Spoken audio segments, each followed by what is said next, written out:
भारतीय सेना अब चीन से सटी सीमाओं पर और मजबूत कवच तैयार कर रही है।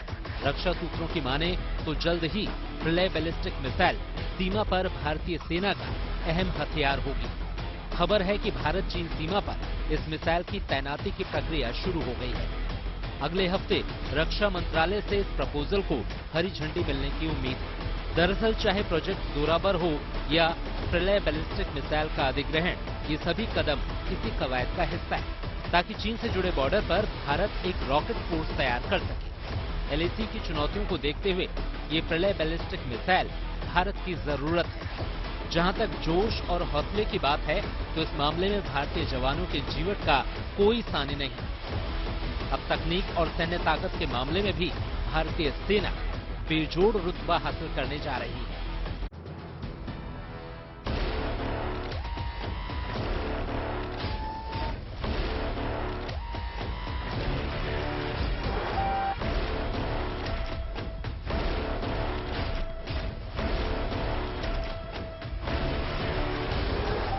हिंद महासागर में भारतीय नौसेना की ताकत में इजाफा करने के लिए समंदर में उतरने को तैयार है आईएनएस वगीर। 1 फरवरी से वगीर का ट्रायल शुरू हुआ था और इसने वक्त पर सभी परीक्षण सफलतापूर्वक पूरे किए। आईएनएस वगीर 220 फीट लंबी और 40 फीट ऊंची पनडुब्बी है। ये पानी के अंदर 20 मील प्रति घंटे की रफ्तार से तैर सकती है। खास बात यह है कि एडवांस तकनीक से लैस ये पनडुब्बी पानी के अंदर दुश्मन की टोह लेने में माहिर है। यकीनन आईएनएस वगीर के आने से नौसेना की ताकत में इजाफा हुआ है और हिंदुस्तान की समुद्री सीमाओं को एक और मजबूत प्रहरी मिला है।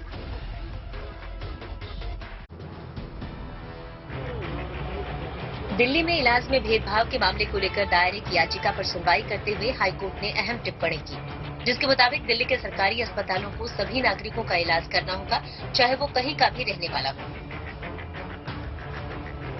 बिहार निवासी एक मरीज की याचिका पर सुनवाई करते हुए कोर्ट ने मंगलवार को अस्पताल को फटकार लगाई।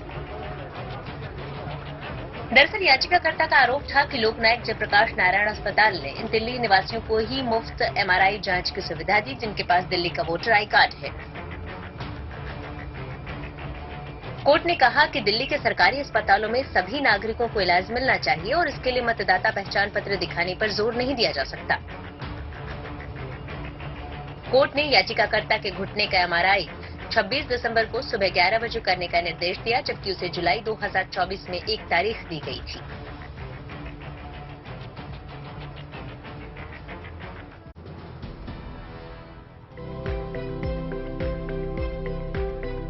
प्रधानमंत्री ने मंगलवार को संसद में दोपहर को कई संसद सदस्यों के साथ लंच किया। इस खास लंच की मेजबानी कृषि मंत्री नरेंद्र सिंह तोमर ने की।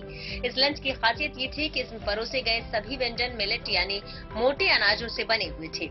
इस विशिष्ट भोज में मोटे और पौष्टिक अनाज यानी ज्वार, बाजरा और रागी से बने व्यंजन परोसे गए। मेहमानों ने इस मौके पर ज्वार, बाजरा, मक्का और रागी से बनी रोटी, इडली, खिचड़ी और डोसे का लुत्फ उठाया। इस विशिष्ट आयोजन के लिए कर्नाटक से विशेष खानसामे को बुलाया गया था। दरअसल भारत की पहल पर संयुक्त राष्ट्र ने 2023 को अंतर्राष्ट्रीय मोटा अनाज वर्ष घोषित किया है। ऐसे में कृषि मंत्रालय की तरफ से आयोजित मिलेट यानी फैट ग्रेन भोज में लोकसभा और राज्यसभा के सभी सांसदों को न्योता दिया गया था, जिसमें पीएम मोदी के साथ संसद में विपक्ष के नेता मल्लिकार्जुन खड़गे और उपराष्ट्रपति जगदीप धनखड़ भी दोपहर का भोजन किया।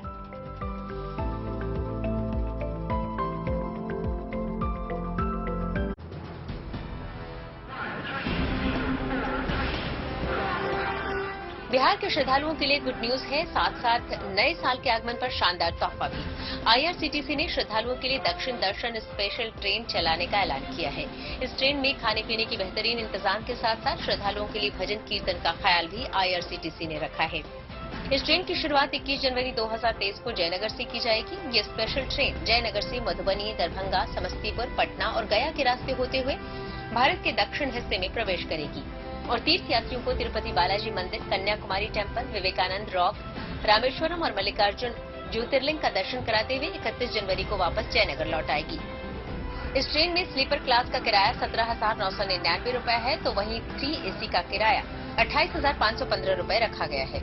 समस्तीपुर के श्रद्धालुओं के लिए आईआरसीटीसी ने विशेष छूट का ऐलान किया है। यहाँ से ग्रुप बुकिंग करने पर हर यात्री के किराए में 500 रुपए की छूट मिलेगी।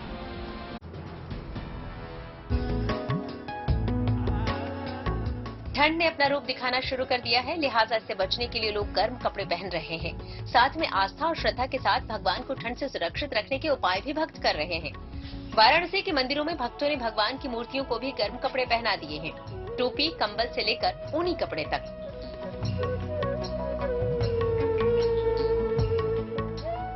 वाराणसी में तापमान में जारी गिरावट के साथ ठंड ने अपना असर दिखाना शुरू कर दिया है, जिसका असर यहाँ के मंदिरों में भी साफ नजर आ रहा है।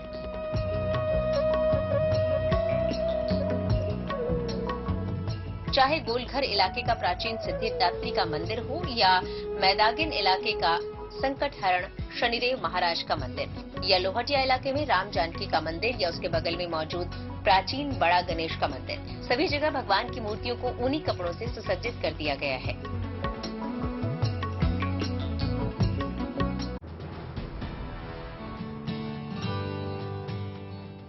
देश भर में क्रिसमस को लेकर तैयारियां जोरों पर हैं। ये तस्वीरें कोलकाता की हैं, जहां क्रिसमस की तैयारियों की रौनक सड़कों पर दिख रही है। रंग बिरंगी रोशनी से जगमग इन सड़कों पर गुजरने वाला हर शख्स बस इन्हें अपने कैमरे और यादों में कैद कर लेना चाहता है। इस वक्त कोलकाता की गलियां क्रिसमस की खुशियों से गुलजार है। कलरफुल लाइट से सजे सांता क्लॉज और क्रिसमस ट्री को सड़कों पर लगाया गया है। पूरा लेक टाउन इलाका रंग बिरंगी रोशनी से सराबोर है। क्रिसमस को लेकर यहाँ के लोगों का उत्साह देखते ही बन रहा है। उधर पुडुचेरी में क्रिसमस की खरीदारी को लेकर बाजार सजने लगे हैं। दुकानों पर क्रिसमस की सजावट का खास कलेक्शन रखा गया है। सांता क्लॉज, बच्चों के लिए कैप, क्रिसमस ट्री लोगों को खूब पसंद आ रहा है। क्रिसमस में अब बेहद कम समय बचा है। ऐसे में बाजारों और सड़कों पर उत्सव की तैयारियां दिखने लगी हैं। दुकानों पर लोगों की भारी भीड़ उमड़ रही है और लोग जमकर खरीदारी भी कर रहे हैं। मंगलवार से उज्जैन के महाकाल मंदिर में मोबाइल पर पूर्ण प्रतिबंध लगा दिया गया। अब मंदिर में किसी भी श्रद्धालु को मोबाइल ले जाने की अनुमति नहीं होगी। इस नियम के लागू होने के बाद महाकाल के दर्शन करने के लिए आए श्रद्धालुओं को किसी तरह की असुविधा न हो, इसके लिए मंदिर प्रबंधन ने मंदिर के बाहर मोबाइल रखने के लिए मोबाइल लॉकर बनाए हैं। महाकालेश्वर मंदिर प्रबंध समिति ने मंदिर परिसर में पूरे मोबाइल का उपयोग पूर्णतः प्रतिबंधित किया गया है और उसके लिए सभी द्वार पर लॉकर सुविधा उपलब्ध कराई गई है। उसके बावजूद भी कुछ यात्री द्वारा आज उपयोग किया गया था, उनके ऊपर जुर्माने के रूप में 200 रुपए वसूल किए गए हैं। इस व्यवस्था को बनाए रखने के लिए मंदिर समिति द्वारा 10,000 लॉकर बनवाए गए हैं। दरअसल मंदिर प्रबंधन को शिकायत मिल रही थी कि मंदिर परिसर में कुछ लोग फिल्मी गानों पर रील बना रहे थे, जिससे मंदिर में दर्शन करने आए श्रद्धालुओं को असुविधा हो रही थी। लिहाजा मंदिर प्रबंधन ने मंदिर में मोबाइल ले जाने पर ही रोक लगा दी है।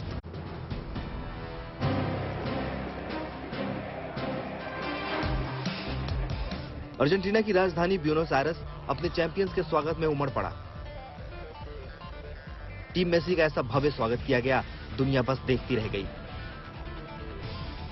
कतर में फीफा वर्ल्ड कप जीतकर लौटी टीम जैसे ही विमान से बाहर निकली, फैंस में स्वागत के लिए होड़ लग गई।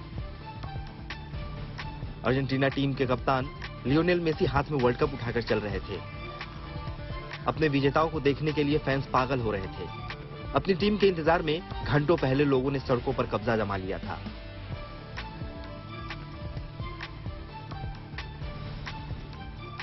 इस बीच मेसी की एक और तस्वीर सामने आई है, जिसमें वो बिस्तर पर वर्ल्ड कप की ट्रॉफी के साथ आराम करते नजर आ रहे हैं। इस तस्वीर में वो सुकून नजर आ रहा है, जिसका इंतजार ये चैंपियन पिछले 2 दशकों से कर रहा था। मेसी ने ये तस्वीरें अपने इंस्टाग्राम में शेयर की है।